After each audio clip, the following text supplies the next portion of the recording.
All right, how is this training camp different from other training camps you've been in? So many guys in a certain roles. I think we all know how it's a bit different. With the speculation of one of our players being traded daily, and with him being one of the faces or the face of the franchise since he's been here, I think that's how it differs. Anytime you lose a centerpiece or a cornerstone, like we're going through right now, similar to what Portland's going through, preparing and retiring, and what Mark is dealing with his heart issue. I think that's where it parallels. I'm sure if you go to their training camp, it's a little bit of uncertainty, it's a little, tension or nervousness in the air a little bit. But we just try to come in here with a work hard mindset, put our best foot forward, and still trying to prepare and get better for Friday. What about from that preparation standpoint? What can you do? I mean, you got to work with what you got. You got to play with the cards you're dealt. And right now, these 15, 16 guys we have here is who we're worrying about going into battle with in our first game against Memphis on Friday. You mentioned tension and nervousness. You kind of said in Portland. Is that about you guys too, or how is it exactly here? It's fine. I don't think everybody's just looking over their shoulder and trying to figure out what's happening, or constantly going to check their phone or looking at the ticker on ESPN to see if anything's happened. If we get word that stuff has gone down, then we'll act accordingly. All of us have been working in a professional manner throughout this whole process each and every day. That's not going to stop. Chris being here or not isn't going to affect me and how I approach my job every single day. And I'm sure it's the same for Quincy. I'm sure it's the same for Trevor, Emeka, and a bunch of other guys we have here as well. Is it better to get finalization, though, or a conclusion to it, though? I know you guys can deal with it, but just, you're going through it every day. And what happens today if something was speculated now doesn't go through? Like I said, we work with what we got. If Chris is here, great. If not, we're going to welcome in the new guys, just like we would anybody else, and prepare to move forward. Would we like to, get it over and both sides kind of get things going? Of course, who wouldn't? You're able to, kind of see what you're working with. Right now, it's kind of like in limbo and jeopardy. But, I'm sure our front office and whomever, team we're dealing with is going to do their proper due diligence, take the proper time to, make sure everybody comes out even on the deal. We haven't got an opportunity to talk to Chris, but what is his mindset at this moment right now? To be honest, we haven't even really talked about it. Obviously, I think, we know he's expressed that, he wants to, seek other options as far as, playing destination. If that's what he wants to do, I think we all wish him the best.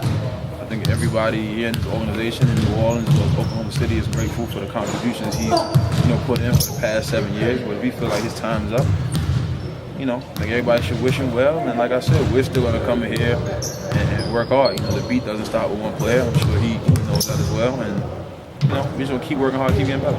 Are you aware of the Clippers deal is on the table right now and bringing in guards and forwards and draft pick and all that is on the table? Well, when you have a player of his caliber, pretty much bringing in just about a bunch of people, guards, forwards, mascots, whatever you can get in the deal. And that's what you have when you have a lucrative piece like this. He commands a lot of attention in the trade. And I think that's the thing that's probably holding it up the most. Being that he's so talented, he brings so much to the table that you want to make sure you get enough and an equal amount of, if any, value, back on this deal. I'm not a GM. I'm not sure. Who knows? You know what I mean? And I'm sure Dell and Monty and everybody who's involved in the process to make sure we get back close to even. I don't know if you get anything back even for a guy like Chris Paul, a guy who's been a perennial All-Star, multiple time MVP candidate, multiple time Steals champion. I don't know if you can make that up with 2, 3, or 4 people, but we're going to get as close as we can, and we still have some pieces here that's definitely going to make us competitive as well. Do you think this holding up thing, you guys haven't had a free agent signing, or guys haven't made any commitments to coming here, and Landry's still out there and hasn't made a commitment? You think it's holding up things, or did anybody talk to you directly about that situation? Nobody has talked to me directly, nor have I asked. That's not in my job description. With the amount of players we may be getting back from the deal, that'll determine what else we're able to do in free agency. We can't go sign a big-time free agent at the moment because we may be getting 4 or 5 players, and who knows what their salaries may command, or if that person is in a contract negotiations as well. So, you just got to be patient. I know everybody would like to have it over, kind of get some closure to the situation, but if it's that easy, it's been done. But obviously, these things take time, and we're willing to wait. Hopefully, not too long. Hopefully, we can get in here and kind of get guys in the swing of things before the season gets really underway. Can you talk a little bit about the impact of losing a leader like Chris Paul, and how and who possibly will fill that void on the team this year? Well, the ultimate leader on our team is Coach Williams. I think all of us take on his personality on the floor. We try to be an extension of him. Chris is obviously a very vocal guy on the court as well as I am. With me playing the point guard position as well, I try to talk as much as I can for guys to get used to my voice, used to my commands. We both get our points across in different manners at times. Sometimes we use the same methods, but I think we have formidable leaders in this team. Myself, Trevor, and like I said, we got the ultimate leader in Coach Monk.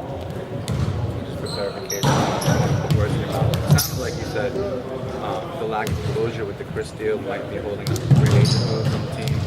It's possible because when you get or have a player like Chris, you could possibly have 4 guys coming over here, and you don't know what their salaries could be. 2 of the guys could be in contract negotiations at the moment with their current team, and then when you get them, now you have to go into some more contract negotiations. So who knows what you get or what you're not going to get? So you can't just go sign somebody and then the guys that you just traded for don't fit into the mix either. All right, thanks, guys. Thank you. No problem.